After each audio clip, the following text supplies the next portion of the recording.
Isang matandang babae ang naglalakad sa mga kalye araw-araw na may dalang sirang bag. Nanghihingi siya ng pagkain mula sa mga nagtitinda. Ang ilan ay hindi siya pinansin, at ang iba naman ay pinaalis siya dahil marumi siya. Si Thomas, ang nagbebenta ng bulaklak, lamang ang palaging nag-aalok sa kanya ng upuan, pagkain, at kahit bulaklak sabay sabi, "Pagpalain ka ng Diyos." Ngumiti ang matanda ng may pasasalamat ngunit hindi masyadong nagsalita. Isang araw, hindi na siya muling nakita. Ilang linggo ang lumipas, isang lalaki na nakasuit ang nag-abot kay Thomas ng liham. "Thomas, salamat sa iyong kabutihan.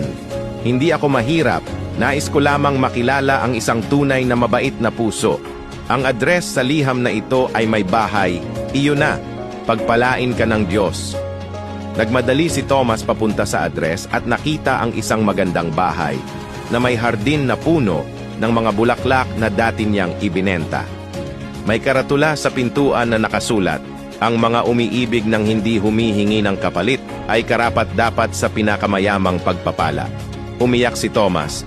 Alam niyang ang paggawa ng mabuti ay laging babalik ng daang ulit. Kung naniniwala ka na ginagantimpalaan ng Diyos ang mabubuting tao, ipahayag ang amen at ibahagi ang init na ito.